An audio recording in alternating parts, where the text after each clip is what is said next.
first tell this word, what's the first image that pops up in your head? Can I see a raise of hands for those who remembered social media when I said anonymous? Or can I see a raise of hands for those who remembered a masked individual whose face cannot be seen when I said the entire idea of anonymity? Yes, I see a couple of raise of hands, right? Okay, no matter what image that did pop up in our head, can we collectively agree when it comes to the meaning of the word anonymous, what we remember is something to do with concealing an individual's identity. So this leads to the topic today, right? So when we are connecting with individuals, it's not necessary that we always know who the individual fully is. We can simply hide behind the crowd. We can simply not be seen, but still we can connect with people. We still can communicate. That leads to the entire idea of anonymity. So before I dive in, since anonymity is about concealing individual identity, let's first learn what individuality is. Who's an individual? I'm an individual. You're an individual. Every individual is unique. There are billions of people around the world. Individuality is what makes you stand out. I'm Nimtarai Mashi. I'm from Gateway College. I have my own thought process, my own family dynamic, my own cultural heritage. You can pinpoint to me through my individual identity. That is how I stand out. But if I'm anonymous, for example, I could have come here today full masked in a full costume, where you won't be able to tell who's behind that costume. I would have come here and you won't know who I am. And actually, I would have been more comfortable, because why? You may see me on the street again and you won't recognize who I am. And actually, I would have been more comfortable making this speech, because right now I'm very concerned about what form of connection I'm having with you all, right? I'm concerned how you all perceive me. I'm concerned about how my speech sounds. A lot of things go through my head, right? But if I'm simply to come here anonymous and you all were never to see my face throughout this speech, I'll be really comfortable. I won't care about how my face looks, how my uniform looks like. I would have been more comfortable. So let's dive into the deep concept of anonymity. So I'm going to do two things during my speech for you all today, right? So let's have a bit of division so the speech is kind of clear for you all, right? First, I'll tell you all why anonymity matters, and anonymity is a thing that will continue to exist in society.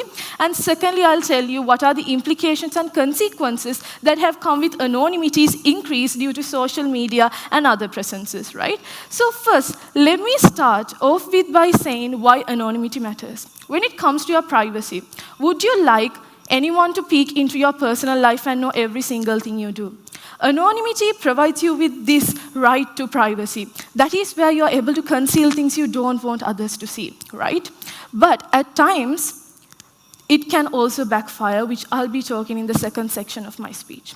But imagine, you see a robber, you see a thief, you see their face, right? And you're going to report it to the police. But what if the policeman gives out all your details to the thief? What if they don't keep your details anonymous? That's going to be a huge issue, right? He might come after you. You completely lose that sense of privacy, means your life may even be threatened.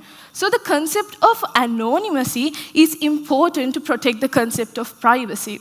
So it is a concept that should prevail. For example, if I'm someone who is very shy to talk out and I'm to public my work for people to see, I might decide to public my work anonymously online, right? And that might give me a self-confidence boost. Why? Because right now, I don't really care. Maybe I'm a person of skin of color, maybe I'm a person who does not fit into the beauty standards, or maybe I'm not a person so confident in facing people. It doesn't matter, because at the end of the day, my work is viewed and I'm able to express myself and I'm able to have a better voice. So this is a pro that has come with anonymity and social media's influence on it, right? So I'm telling you all, anonymity matters. So what else comes with anonymity? The benefits of anonymity, right? So if you look at anonymity itself, there are stereotypes that everyone has about each individual. There are things that you might have a preset mindset about an individual even before you start speaking. But if that person was to simply come anonymous, forming connections with them will be far more easier. It may be far more easier to start talking to them because you don't have a preset idea on who this person is, what this person looks like, and what this person does. So which means it's far more easier to form social connections at a point when you don't know what the other party looks like, and for the other party itself, it's easier to form a connection with you. So as you can see, anonymity makes it easier to form connection when it comes to the part of comfortability. But the main topic for the day that I really want to discuss is how this concept of privacy protection and anonymity has started to backfire on us. So to exactly look at this, the first thing so when I was thinking of what to speak on connections and the tapestry of life, I was just going through social media, right? And then I came across this particular video about a particular celebrity's personal life. Out of here, can I know anyone who follows celebrities on social media? Can I see a raise of hands? So we all know celebrities, at least on websites. We hear news, right? We see comments, maybe on websites, maybe on social media sites. You all hear about them, right? So I saw about this particular celebrity, and I was just going through the comment sections. It was a particular thing about their private life. And guess what? I saw so many comments that were hating on it. And I just clicked the account. I can't link back to who this person is. I can't find the identity because these are all anonymous accounts. These aren't their real account. This doesn't show them in their true original form, right? But then if I look into the comments that were praising that particular person that were deemed socially acceptable, and I went ahead to click on their account, sometimes I can see they were messaging from their original account, like the authentic account that they use in their day-to-day lives. So as you can see, when we are anonymous, we are able to say things that are deemed socially inappropriate without the fear of consequences. And this is a huge toll that anonymity takes on us in the current status quo. And let me further elaborate on this, right? So, now, you may think that this is an observation that I just made. Actually not. A professor of Houston University agrees with me. A professor of Houston University, Arthur D. Santana, carried out research to see about how anonymity affects the way how people comment across social media platforms. And he found out that when they communicate anonymously, 53.3% of the comments that do appear from anonymous accounts contain racist, vulgar, or hate comments that are mainly coming from these accounts. But then he also took a look at accounts that were non-anonymous, that were publishing hate comments, which was just only 28.7%. So see the difference. Can you see the difference? Which means that if you are anonymous, the likeliness you are able to express aggression, the likeliness you're able to express your violent nature is far more higher compared to when you're not anonymous. And this has created issues in the current status quo, which leads me to cyberbullying, right? Cyberbullying has anonymity of accounts, and these individuals has played a major part in cyberbullying. Cyberbullying can be two ways. You can be involved in cyberbullying too. Either you can be the perpetrator, or either you can be the victim. When it comes to cyberbullying, the person on the other side of the screen, when they know that they can't be found, when they know that they can't be linked back, when they know that their original self is hidden, and when they give out their innate aggression outside, they are more comfortable. And they have this level of power dynamic, this level of superiority complex. Look, I can say whatever I want to this person. I can cause a havoc in their daily life. I can cause their mental health to drain. And it's giving me this level of power dynamic because simply I can't be found. I'm anonymous. So then what happens on the victim side, right? The victim who is receiving these hate comments, they face the real life consequences of this. The level of insecurities projected onto them, the level of hate projected onto them on a daily basis can be extremely detrimental to their health. So as we can see, due to anonymity, this issue is exacerbated. I'm not saying that inherently non-anonymous accounts don't publish hate comments. They do. But because of anonymity, because we have a level of innate aggression according to psychology, what happens is when we get this level of circumstantial chance to go ahead and display this aggression, we take the chance. So the number of people who publish these hate comments across these sites increase due to this. Right. With this being said, let me tell you another thing. It's when you are back in true original form and you meet this person you wrote the hate comment about online face-to-face, you won't dare to say what you told on those comments to their face. Why? Because now you're in your true original form. You're self-aware. You're aware about your identity. You know the moment I open my mouth and say this socially unacceptable thing, it will affect my individuality. So you're individually aware when you're in real life and meeting them face-to-face. You might even proceed to smile at their face despite whatever the comments you did publish across the social media platforms. This is the reality you're facing in the current status quo with the rise of anonymity in social media platforms. So, you all might be thinking, okay, bullying has always been a thing. Why cyberbullying? Why it matters? Because it's not just me. Research by Hinduja found out that cyberbullying is much more detrimental compared to traditional bullying. Why? Because these bullies can hide their identities, means the level of hate they can spread is far more higher and far more detrimental. So it's far more higher compared to traditional bullying. If you all are to bring the argument bullying is symmetrical, it's not. Cyberbullying is considered to be far more worse, and understand the effect anonymity has had on it for it to reach up to this extent. All right, with that being said, let me tell you another thing. Now you might be saying, okay, so you're asking me to promote only one narrative on social media. You're only asking me to put good comments. You're asking me to only promote the good side of a narrative and never to criticize? No. Always welcome constructive criticism. It doesn't have to be racist, it doesn't have to be vulgar, it doesn't have to be blatant hate comments. Always mention constructive. If you don't like, for example, let's take somebody commenting on the feminist movement and you don't agree with the particular narrative they are promoting.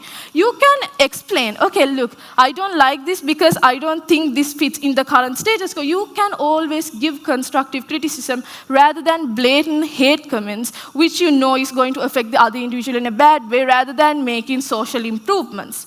Constructive criticism is always available if you are to look into two sides of a narrative. It doesn't have to be blatant hate. So, with this being said, let me move on to this next entire argument. So up to now, when I described anonymity, it might seem like a social media thing. No, anonymity exists in real life too. Anonymity can exist even when your faces are uncovered. Anonymity can exist even when you're cheering in a crowd for your sport meet. Anonymity can happen when you're in a riot. Anonymity is not just a social media thing. With your face fully uncovered, you can still be anonymous. Let me go into the interesting concept of de-individuation. So as a psychology student, the first time I learned this entire concept of de-individuation, it was quite the concept to me. It surprised me up to this big extent to see how people's behavior can change when they are in large crowds and they're almost anonymous, even in real life. So let me give you an example, right? How many of you all here have heard of revolutions, like any kind of revolutions throughout history? Anybody? Anybody? Okay. I see quite a couple of hands.